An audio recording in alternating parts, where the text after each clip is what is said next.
But I want to go back, before we get to the Trey Gowdy soundbites, I want to replay this montage, this nothing burger montage. Because I have a question about it. Here it is, audio soundbite number 4, just a whole bunch of leftists. This is after the memo had been released. We remember the big nothing burger of Geraldo and Al Capone's safe. To call it a nothing burger is probably to elevate it more than it deserves. It is just a nothing. The memo, a great big nothing burger. Really just more of a nothing burger. Nothing burger. This memo as a nothing burger. It has been called a nothing burger. The technical term is a nothing burger. It's pretty much a nothing burger. Or is it a nothing burger? I wouldn't say it's a nothing burger, more of a White Castle slider. That's the humorist David Brooks, who may not be smart enough, by the way, to do a late-night talk show. Aside from the unanimity, who sent the memo out that it's a nothing burger? And it probably was. They all probably heard somebody they respect call it nothing burger, and they're all just a bunch of copycats. My question is, if it's such a nothing burger, why did they work so hard to prevent its release? If there's nothing to it, if it's all a bunch of mishmash nothing burger, then why not promote its release? And why not quote from it extensively if it's so egregiously wrong or bad? These people worked harder than I've ever seen them work to stop a nothing burger. And it occurred to me during the break, while I was waiting for the next beta release that didn't come, so I opened this hour a slight bit depressed. It occurred to me out there that there still may be some people that don't know what the memo said. I mean, it was only released on Friday, and if you didn't have a chance to be here on Friday and you weren't listening and you had been paying scant attention over the weekend, it's very likely that the details of the memo remain unknown to some, and particularly because the drive-bys are not reporting it. So let me go through my summary again from last Friday, on the spot. That memo came out the moment this program began, not a minute before and not a minute after. And if you don't think that was a coincidence, it wasn't. Whoever released that memo, they could have released it at 10 a.m., they could have released it at 11:30, they could have released it at 3:30.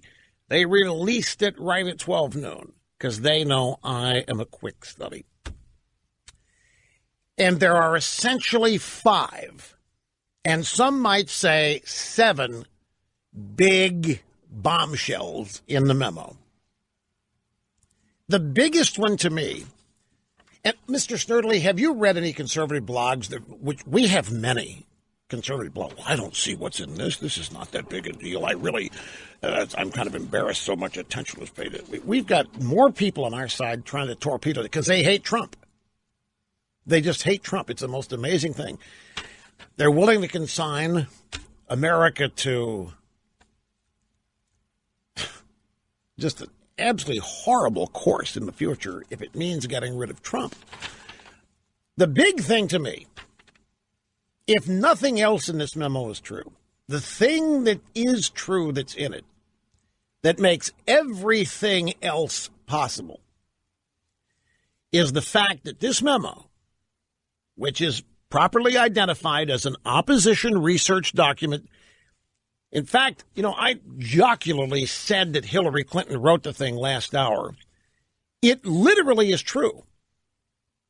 It is being reported now that Hillary's aides gave information to Christopher Steele that he put into the dossier. So Hillary's team didn't just commission this. They provided data. They provided Steele data points or information that made it into this memo, this dossier. This thing is entirely made up, folks. It was commissioned by the Clinton campaign, who then called Fusion GPS, because the guy at Fusion GPS, Glenn Simpson, knew Steele. They used a law firm to funnel the payments to provide attorney-client privilege on who paid for this. Christopher Steele then never went to Russia. He started calling people that he knew from his career as a spy in the Great Britain era. He called Russians, and they fed him data, and he put it in the dossier, and then he dressed it up and made it look like it was a summary intelligence report with many different credible intelligence sources. And it wasn't that. This was written and compiled as an opposition research document the Clinton campaign could use against Trump during the campaign for the presidency that Hillary and her team decided 24 hours after her concession speech to then use in the strategy they came up with to claim the election was tainted because of Russian involvement. And the dossier was used as Exhibit A. The dossier, again, folks, made up. It's literally made up, false stories, unverified, not corroborated. Not a single element of this dossier has ever been found to be true. In fact, much of it can be factually disproved. This dossier was used. This is the thing in the memo of all other things that nailed it for me. The FBI used that memo, that dossier, as evidence to get a search warrant from the FISA court to surveil Carter Page. And, by extension, anybody Carter Page would be talking to, which would include people at Trump Tower and who knows who else. So the FBI did not tell the FISA court that the primary ingredient in their warrant application was made up. They did not tell the FISA court that it was political. They passed off to the FISA court that this dossier was actual and real intelligence. So if they were willing to do that, then all else, using common sense, intelligence guided by experience, could be possible.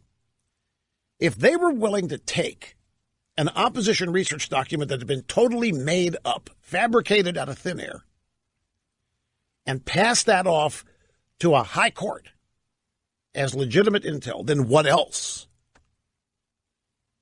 could they possibly do? In addition, the FBI included as evidence for the dossier a news article that appeared on Yahoo News.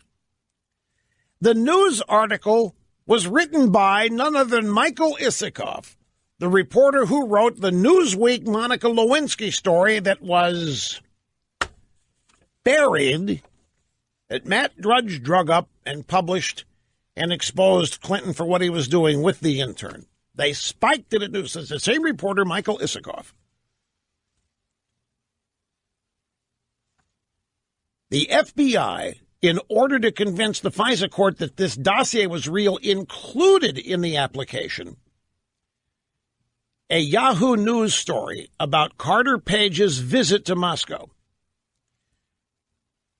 Now, what's funny about this is Yahoo News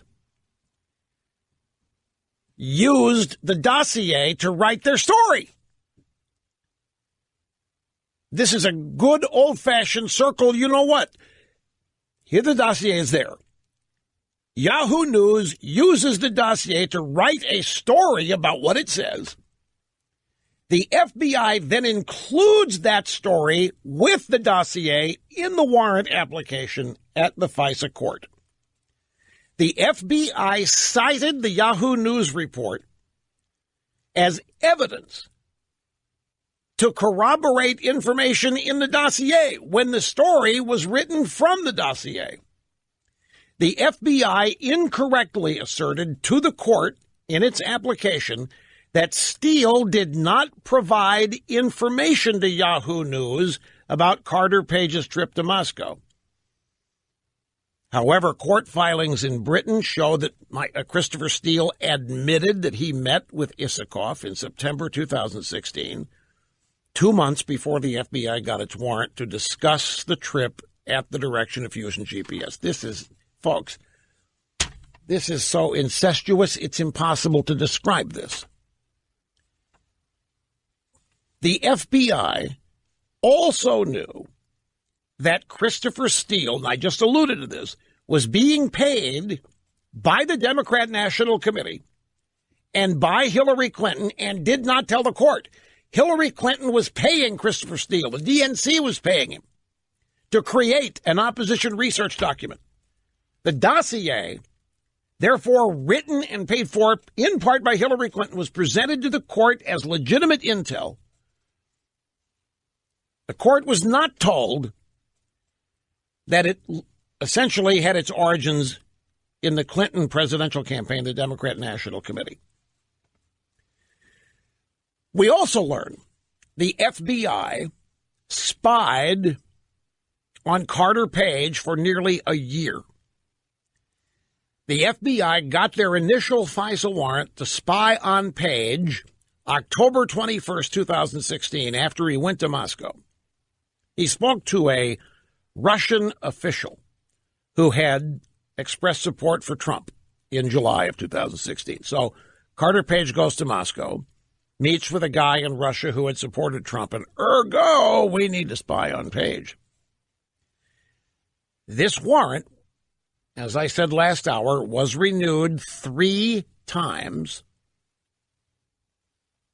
for a total of 360 days of surveillance.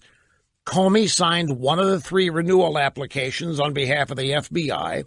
Andrew McCabe signed one, and Sally Yates.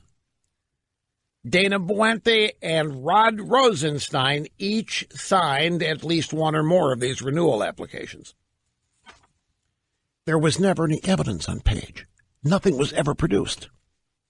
They continue to get this warrant renewed to spy on him, even though the dossier, which was the reason they got the warrant, was a novel. It was a work of fiction. We then learned that the FBI got rid of Christopher Steele as a source soon after it got the warrant. The FBI dismissed Steele because he was bragging about his relationship with the FBI to reporters. The guy wouldn't shut up. He was telling everybody, yep, the FBI has hired me. They like the dossier so much they've hired me to keep digging stuff up. This was after the warrant had been granted by the FISA courts. The FBI said, my God, this guy can't shut up. He's gonna ruin us, and they can him because he won't shut up. He's essentially letting the cat out of the bag. And by the way, when does law enforcement start paying for news? I know they do rewards and that kind, but look how they vet everybody claiming to have news that gets a reward. You start paying, if you're law enforcement, you start paying for tips. Good Lord, you're going to be drowning in these things. When did this start happening? However, the FBI did not tell the FISA court they had fired Steele. The FBI did not admit that the warrant application was bogus because the dossier was not what they represented it to be. They didn't tell the court as they renewed the application every 90 days that they had gotten rid of Steele because he wouldn't shut up. And finally, Bruce Orr's wife was getting paid by Fusion GPS. She was working at the, I think, State Department of the FBI. Folks, it's so much more than nothing burger. It's impossible to describe exactly what it is.